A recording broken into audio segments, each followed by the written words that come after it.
Feminism, Narivad. Feminism is a political, sociological, economic and literary movement, philosophical. It's a life-pervading, all-pervading movement. It's a philosophy of life, and in modern times it is recognized as a movement which started in the West and which then influenced the whole of the world. Narivad, the rights of women. The question arises as to why we needed such a movement, why we needed such a theory. What was the reason? What is the reason? Patriarchy ruled human society for a very long time, and patriarchy had its own advantages also, because it held the society together for a long time, and it is an organized system. It had certain merits. Over the period, as the ages flew in, as humans evolved, as different periods of history passed, patriarchy degenerated. What I call perverted patriarchy. It came to be perverted patriarchy. So many things creeped in which were against basic human dignity, basic human nature. So many things came which were not acceptable. The problem starts with objectification. Why we need women empowerment, why we need to talk about the rights of women, why we need a feminist literary theory. The basic thing is gaze, G-A-Z-E, gaze. Just as this is a pen, this is my pen, right? Now this is my pen and I write with it, so I can look at this pen, right? I can look at this pen, I can admire this pen, I can use this pen, I can use and then throw away. I can throw this pen away and then pick it up again. I can break it, I can make it, I can keep it, I can discard it. I can do whatever I want to do with it. And most importantly, I can look at it, I can gaze at it, right? But this pen cannot look back at me. This pen cannot gaze back at me. Leave alone admiring me, criticizing me, condemning me, throwing me, whatever. But this pen cannot even look back at me. Objectification. This is the problem with patriarchy. Objectification of women. Objectification of girls, where they have been deprived a voice, where they have been deprived eyes, where they have become mere objects. This is how the system of patriarchy degenerated, and women became objects, property. And that is why we needed feminism, that is why we needed women empowerment movement. Because from objectification, everything else resulted. Right to vote, right to property, right to name, right to have a voice, right to have right to education, intellectual rights, everything. Everything comes afterwards. The basic thing is that a woman is an object. That is how it was working. And therefore we needed this movement. In modern times, it is attributed to Mary Wollstonecraft from England in the Romantic era, 1759 to 1797. And she first a vindication of the rights of women, the first philosophical draft, first intellectual draft that we have about the rights of women. And she said that treat women as rational human beings. That was her request, you see, such a genuine, simple request, such a genuine, simple demand that treat us as rational human beings. Don't mystify us.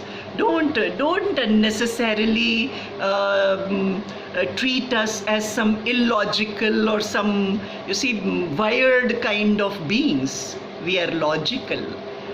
That there is only just one chromosome which is different in a man and a woman.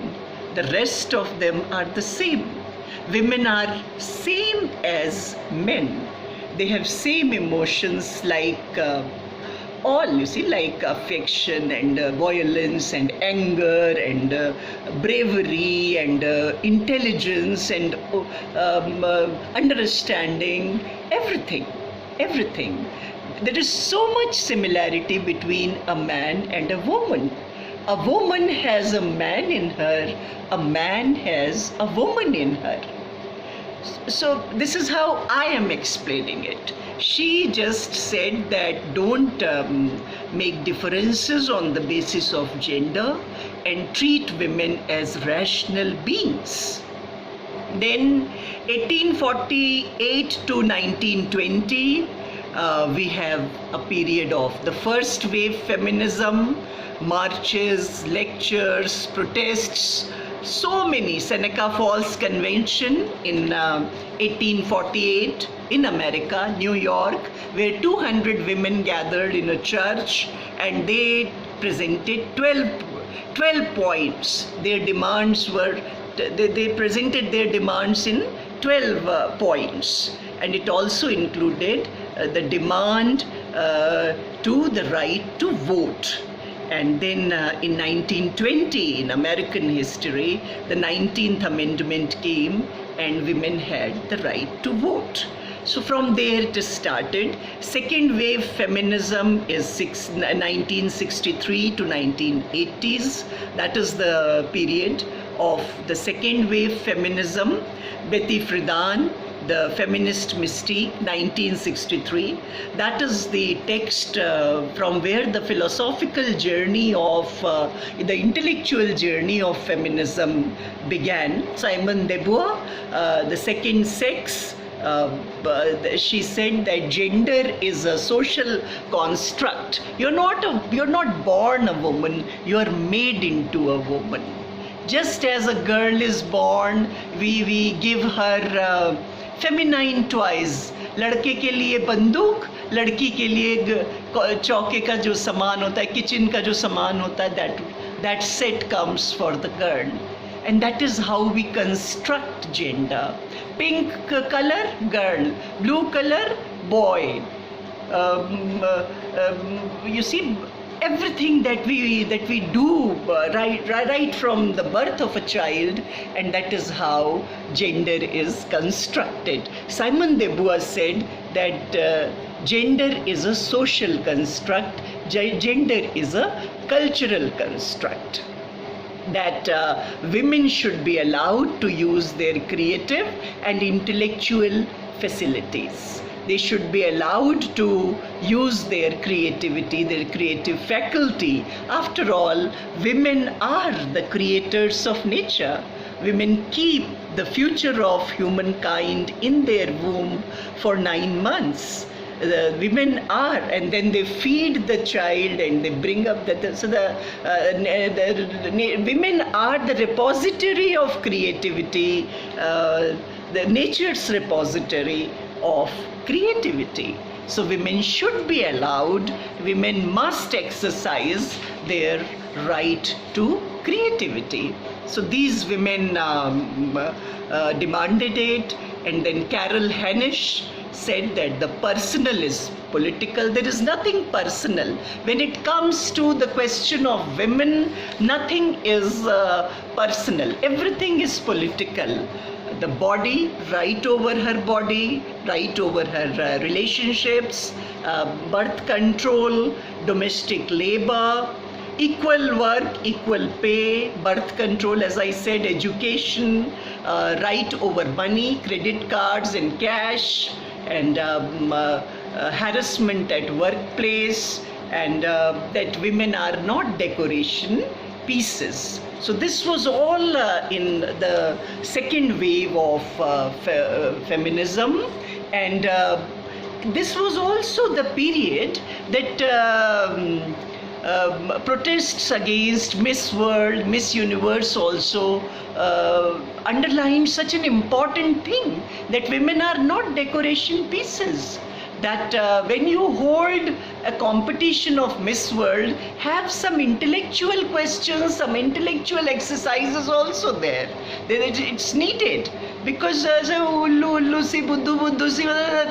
girl is just a piece to be enjoyed, to be seen. No. So the protests were held, and as a result, we have so many mental exercises in Miss World and Miss Universe contests. This was also the time that when women of color, African, Asian women, Indian women, they said that our concerns are different from the Western women. That our concerns should also be answered. We come from a different background. Toni Morrison said that an African woman is a slave's slave, double slave. That an African man is a slave to a Western man, and then an African woman is a slave to that African man. So a slave of a slave, double slave. So the problems of, say for example, our problems, Indian women, they are different. For example, society, family is so important. You cannot think of Indian society, you cannot think of Indian ethos without family. In West, they may be fighting against their own family members, but in India, a strong woman has a strong family. If you want to weaken a woman, cut her off from her family. This is the reality in India. If family supports a woman, she's strong. So our concerns are entirely different. We cannot discard our family, we cannot discard our society, we cannot discard our culture, our festivals. Our feminism will be different. So that also came in the second wave, and then in 1983 we have Alice Walker, when she speaks of women of color in a big way. Third wave feminism, fourth wave feminism, the boundaries are blurred, and it still continues. 1991 was an important year for women, especially when it started from America. Anita Hill case, workplace harassment, and in 1992 we had the International Year of Women. So the journey continues. You can always look into the dates, you can always look into factual the facts and who participated and all. The point is to understand the theory. feminist literary theory. When we take up a text, we have to study how literature reinforces or undermines gender. When we take up a text, we have to look, we have to understand, we have to study representation of gender. How this book represents gender. How it is representing women, how it is representing male domination, how it is representing oppression of women or the strength of women, how it is representing misogyny, underlined hostility towards women. अरे औरतें तो ऐसी होती वैसी होती. So this underlined hostility towards women, how the text describes it, we have to study that. Chronology is it's all there, and you can always look into it. Mary Wollstonecraft 1792, then Simone de Beauvoir 1949, Julia Kristeva 1977, Elaine Showalter 1979, Deborah McDowell 1980, Alice Walker 1983, Camilla Paglia 1990, Lucy Tyson 2006. So these are the theorists, the major theorists. But how relationship between a man and a woman is portrayed in a novel, in a drama, in a poem, that is to be studied. Power structure is to be studied. The balance of power between man and woman, that is to be studied. Male and female roles, how they are defined, that is to be studied. What is masculinity? What is femininity? Is it true? The way it is describing, is it correct? That we have to study. Do characters exchange these traits? Do women show masculine and powerful and brave roles? Or men show creativity or not? As I said, there is a man in every woman, there is a woman in every man. So where this literary work is doing justice to this underlying truth of nature, whether it is doing justice to it or not, we have to study that.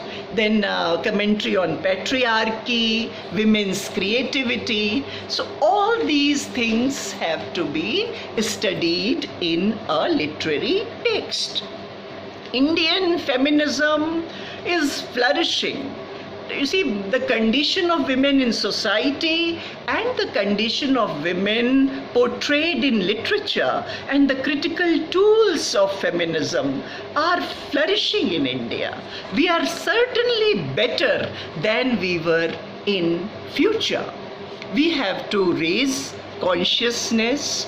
We have to make way for more reforms, there is no doubt about it. Literature has to say that gender is an artificial social construct. That the games, the colors, the words, the domination, importance, the decision-making abilities have to be portrayed correctly in literature, and they have to be studied correctly in literature. As soon as we talk about men and women, everybody, gets very hyper. Arey, ye aadmi aurat ki baat hai. It's feminism is a philosophy of happiness. Feminism is a philosophy that increases human happiness. Feminism is a philosophy that gives you the better understanding, better relationship between a man and a woman. It is more fulfilling for men as well as for women. In India, we have to portray in literature, through literature we have to work towards changes in religious practices. Sanatan spirit, sada nutan, always new, always ready for change. That is how we have survived all these years. except for Prasthantrayi. Except for Prasthantrayi, nothing is final. And if you look into the text of the Prasthantrayi, that is Sanatana spirit. You see, all Sikh, Jain, Buddha, and Hindu. All these four religions except Vedas and Upanishads. And they are pure, there's nothing conservative there. The roles of women are so the view about women is extremely liberal, extremely modern. We have yet to reach that stage. It is so liberal. So property rights have to be given to women. Names, a girl must be allowed to carry. The children of that girl, at least one child has to carry the name of her father. That is to be done. And funeral rights, it has already started in society. So many girls are performing funeral rites for their parents. This has to be given to women. And then political representation in policy making, decision making. Literature has to play a very strong role in that. And most importantly, through literature, we have to talk about gaze. Looking. You cannot stare at a woman. All the crimes, all the problems begin from there. You don't have to look you see, that is what civilization is all about. A civilized society takes care of its vulnerable sections. I'm not saying that women are weak or women are vulnerable, but in the instant power, maybe women need protection. So it begins from gaze. Biology says that in instant power, a man may be more powerful. In perseverance, in long-term perseverance, a woman may be more powerful. She may have more tenacity there. So the civilized society demands that there should be no zoo watching, monkey watching approach towards women. And this has to come through literature. Literature has a very important part to play in this. Law enforcement, how quickly the law is enforced and how that is portrayed in literature, that is important. As I said, that Indian soil is very flexible, positive enforcement. We need, through literature, through criticism, we need positive enforcement. That there are crores and crores of people living so happily, supporting each other, that has to be portrayed. The problem is that negativity grabs all the headlines. Positivity does not get that kind of portrayal. So now we have so many novels portraying Sita as the powerful woman. No means no. That is to be encouraged. That is, we have to study the powerful women from even you see, I find Chitralekha, Bhagwati Charan Verma, I find that character to be very strong. And Mahadevi Verma's text, Shrankhala Ki Kadiyan, बस हिंदी में लिखा है, बस यही है. Otherwise it's a world class text, Shrankhala Ki Kadiyan. Then the characters of Krishna Sobti, Ye Ladki, the characters of Amrita Pritam, and then you see Sita, as I said, Valmiki, Draupadi, Begum Jan, Lihaf, Ismat Chugtai, and then we have Pun Guzali, Heer of the folktale Heer Ranjha, Umrao Jan, Paro, Charulata. So strong women have to be portrayed, have to be discussed. Strong literary characters have to find a place in our discussions. Indian society there is no, you see, it's common knowledge and all our scriptures and all our folk knowledge and all our local knowledge and all our indigenous knowledge tells us, and people still believe, that a home is not a home till there are happy women and happy girls there. A place is no place if women are not respected there.